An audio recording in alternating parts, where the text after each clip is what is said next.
जो नागालैंड में आपके विधायक ने स्वतःस्फूर्त जो है समर्थन दिया है, इस पे आपको क्या कहना है? देखिए, कल हमको जानकारी मिली कि नागालैंड के विधायक और नागालैंड के प्रदेश के अध्यक्ष, इन दोनों ने जाके समर्थन का पत्र दिया और हम लोगों को ये जानकारी नहीं थी। बिना हम लोगों की सहमति के ये लिया गया और इसको हम लोगों ने घोर आपत्तिजनक मानते हुए कल ही हम लोग नागालैंड की जो प्रदेश की इकाई है उसको हम लोगों ने भंग कर दिया। अब नए सिरे से हम लोग नागालैंड की प्रदेश इकाई का गठन करेंगे। ये जो एक इम्प्रेशन जा रहा है कि बीजेपी से कोई, हमने भंग कर दिया। बीजेपी के लोग तो इसी काम में रहते हैं। मणिपुर में भी, अरुणाचल में हमारे जीते विधायक, उनको बीजेपी ने शामिल कर लिया।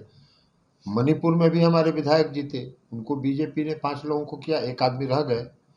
लेकिन नागालैंड में भी जो घटना हुई, एक हमारे विधायक जीते थे, उन्होंने जो समर्थन का पत्र दिया सरकार को, उसको हम लोगों ने घोर अनुशासनहीनता माना और इसलिए माना कि हमारी पार्टी का स्पष्ट राय है कि हम भारतीय जनता पार्टी के साथ किसी भी सूरत में नहीं जा रहे हैं और न दिखाई पड़ेंगे। सर, क्या तोड़ मरोड़ की राजनीति कर रही है बीजेपी? बीजेपी लगातार तोड़ मरोड़ की ही राजनीति कर रही है, सिर्फ तोड़ मरोड़ की राजनीति नहीं कर रही है। बीजेपी जो पुराने जमाने में आप देखे होंगे कि पुराने जमाने में राजा महाराजा जो अपने उत्तरदायित्व में फेल करते थे, वो क्या करते थे? जनता की आवाज को दबाने के लिए जो भी विरोध में वो खड़ा होता था, उस पर चाबुक चलाते थे। तो वही काम भारतीय जनता पार्टी कर रही है। तोड़ मरोड़ क्या हुआ? महाराष्ट्र में क्या हुआ भाई? मध्य प्रदेश में क्या हुआ? बिहार में भी वो करना चाहते थे, लेकिन उनके करने के पहले हम लोग सचेत होकर हम लोगों ने कदम उठाए। तो ये उनकी राजनीति है, जो अपने काम के बल पर वोट नहीं मांगते हैं, जिन्होंने 9 साल में कोई काम नहीं किया, तो वो करेंगे क्या? अपने विरोधियों को का मुंह बंद करने का प्रयास करेंगे। तो वही काम में भारतीय जनता पार्टी लगी हुई है। सकारात्मक बात तो वो करते नहीं। कौन सा सकारात्मक काम किया है उन्होंने 9 साल में? 2 योजना की चर्चा हम जब से लोकसभा में गए हैं 2019 से, 2 योजना की चर्चा हर भाषण में सुनाई पड़ती है। एक उज्ज्वला योजना और दूसरा वो जो 5 लाख रुपया देने वाला है, आयुष्मान भारत। ये 2 योजना का चर्चा वो लगातार हर काम में, हर बात में करते हैं।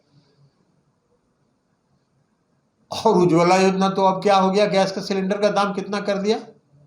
कौन गरीब 1800 रुपये और 1700 रुपये में गैस का सिलेंडर लेके गैस जलाएगा? तो उनका तो फेल कर गया योजना।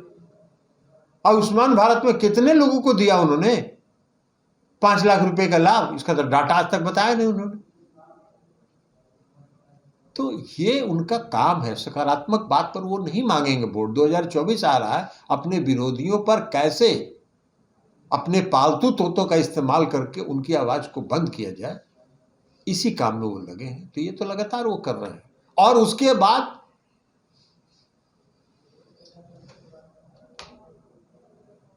भ्रम फैला, अफवाह फैला। अभी तमिलनाडु और बिहार के बीच में जो तनाव पैदा करने का उन्होंने अफवाह फैलाया, क्या हुआ?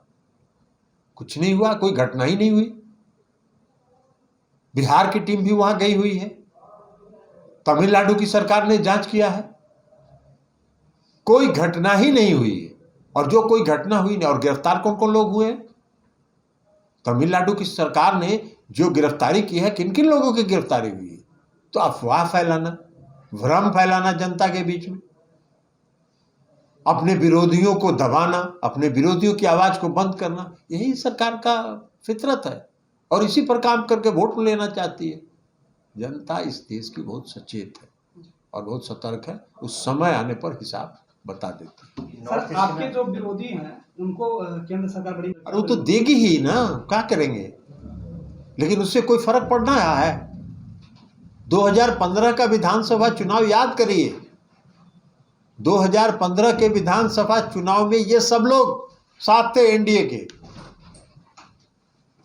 और जिनको अभी उन्होंने Y+ की सुरक्षा दी है, तो कितना सीट लड़े थे और कितना जीते, 0 पर आउट हुए थे। तो इसलिए ये सब काम है उनका, ये सब चलता रहता है। सर, बजट को लेकर भी कह रहे हैं कि केंद्र सरकार के पास बिहार सरकार जाएगी कटोरा लेके, कुछ तो है नहीं बजट में। बजट में हमारे यहाँ तो जो बजट में है वो केंद्र के भरोसे चला रहे हैं क्या? बिहार में जो हर घर नल का जल योजना चला, हम एक योजना की सिर्फ बात कर रहे हैं, ये 2015 में इस सरकार ने घोषित किया और उसको पूरा कर लिया। केंद्र की सरकार ने इस योजना को 2019 में अडॉप्ट किया और केंद्र सरकार ने कई चिट्ठियां लिखी बिहार सरकार को। लोकसभा में भी यह मामला उठा कि हमसे भी कुछ केंद्र के सहयोग ले लीजिए जल जीवन मिशन में, लेकिन बिहार की सरकार ने कहा कि 1 रुपया नहीं लेंगे आपसे, 1 छदाम नहीं लेंगे आपसे, अपने बलबूते पर हम ये काम करेंगे, क्योंकि आप कुछ पैसा दे दीजिएगा, कहिएगा कि तो मेरा ही योजना है, हम ही दिए। अरे जो देना है बिहार को विशेष राज्य का दर्जा, वो क्यों नहीं दे रहे हैं, जिससे बिहार का भला हो, पिछले राज्य का भला हो। और सिर्फ बिहार ही नहीं, अन्य भी पिछले राज्य हैं, सबको विशेष राज्य का दर्जा दीजिए। सर, उपेंद्र कुशवाहा कह रहे हैं कि बिहार में लॉ एंड ऑर्डर की स्थिति बिगड़ गई है। अरे छोड़िए ना, उपेंद्र कुशवाहा जी अभी उधर गए हैं तो क्या बोलेंगे, और बोलने के लिए उनके पास है क्या? लॉ एंड ऑर्डर जाके उपेंद्र कुशवाहा जी दिल्ली में रहते हैं ना, तो दिल्ली का लॉ एंड ऑर्डर जाके देखें। केंद्र सरकार को धन्यवाद देने लगे हैं। बहुत अच्छा, धन्यवाद तो देंगे ही, तो कहाँ जाएंगे, जाएंगे उनके गोद में तो उनका स्तुति नहीं करेंगे तो क्या मिलना है उनको? कुछ मिलना तो है नहीं, स्तुति तो करना ही पड़ेगा। नॉर्थ ईस्ट में सरकार बनी है, तो उनका कहना है कि 2024 की झलक बीजेपी का। मेघालय में तो अभी गए थे ना इस देश के गृह मंत्री, इस चुनाव प्रचार में, मेघालय के चुनाव प्रचार में, और उन्होंने ये कहा कि मेघालय के मुख्यमंत्री जो हैं इस देश के भ्रष्टतम मुख्यमंत्री हैं। और अभी कहाँ बैठे हुए थे 3 दिन पहले, कहाँ बैठे हुए थे? सपोर्ट नहीं कर रहे हैं, वहां जाके बैठे हुए हैं ओथ में, शपथ ग्रहण में। तो यही इनका है, तो क्या करिएगा इनके बोलने का। राहुल गांधी लंदन में जिस ढंग से बोले लोकतंत्र पर खतरा है, इसको किस ढंग से? देखिए, अब उनकी इच्छा है वो देश के बाहर बोले। हालांकि हम लोगों का ये मानना है कि देश के बाहर दूसरे देश की धरती पर देश की आलोचना नहीं करनी चाहिए। देश इतना बड़ा है कि हम लोग यहाँ आलोचना कर सकते हैं, फिर भी उनकी मंशा रही और जो अंदर आक्रोश है वो वहाँ प्रकट हो गया। लेकिन वास्तव में लोकतंत्र नहीं है। कहाँ है लोकतंत्र? अभी सुप्रीम कोर्ट ने जो आदेश किया है चुनाव आयुक्त की नियुक्तियों के लिए, पर क्या है वो? लोकतंत्र पर खतरा है कि नहीं? भाई चुनाव आयुक्त तो देश में चुनाव कराता है ना, चुनाव आयोग, उसको आप अपने कब्जे में कर रहे हैं। इस देश में सबसे बड़ा कॉर्पोरेट घोटाला हुआ 81,000 करोड़ का। आज तक केंद्र की सरकार के किसी मंत्री ने कहा एक शब्द भी, यह भी कहते कि घोटाला नहीं हुआ, मौन भर धारण किए हुए हैं। और हम सलाम करते हैं इस देश की न्यायपालिका को, जिसने इस देश की जनता के दर्द को समझा और जांच का आदेश दिया, कमेटी बना दी, तब भी कुछ नहीं बोल रहे। अरे भाई, आपको अगर मंशा आपकी साफ है और कहीं कोई बात नहीं है, तो मांग है विपक्ष की संयुक्त संसदीय समिति बनाने की, तो उसमें क्या दिक्कत है? आप साच को आज किया। तो इसलिए वो तो है ही, लोकतंत्र का खतरा तो है ही। सारी संस्थाओं को जिस तरह से सीबीआई, ईडी, इनकम टैक्स का इस्तेमाल किया जा रहा है, जिस तरह से संवैधानिक संस्थाओं पर अपने मनोनुकूल लोगों को पदस्थापित करने की का जो सुनियोजित षड्यंत्र चल रहा है, ये क्या है? लोकतंत्र के लिए खतरा ही ना है।